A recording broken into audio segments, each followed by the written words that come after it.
po nagpo-proliferate ang JOs at COS sa DepEd? Just for the record, ang secretary po ay nagko-commit na gawing regular ang mga manggagawang JOs at COS sa DepEd. Tama po ba to, Mr. Secretary?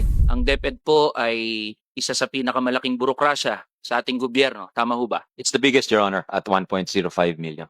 Ngayon po, ayon sa datos, merong overall government contract of service 178,320, of which there are 18,781 contract of service in DepEd. That means 10% of the total JOs and COS ay nasa DepEd. Tanong ko po, bakit po nagpo-proliferate ang JOs at COS sa DepEd, Madam Chair, Mr. Secretary? Well, it's an issue of budget at saka yung limited plantilla items din ho. I want to assure you, Your Honor, that Madam Chair, na we have a long-term plan to reduce the number of COS by, of course, it will cost a lot of money at saka, pero yung school-based organizational plan ho namin, sana mabigyan ho ng future kasi yung iba talaga, ad hoc yung creation ng position na yun. Walang position na yun sa mga eskwelahan, Your Honor. So we had to meet the exigency.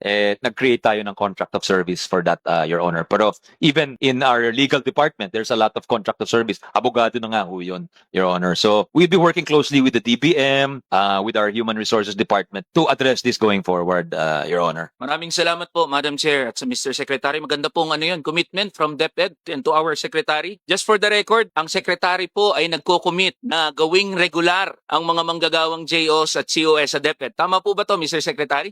Yes, of course. Of course, that is a commitment, Your Honor, subject to the CSC policies, Your Honor.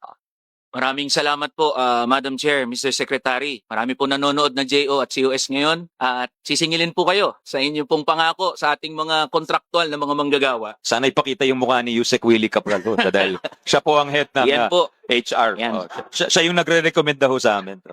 Sana yung camera, i-focus sa kanya. Maraming salamat po, Mr. Secretary.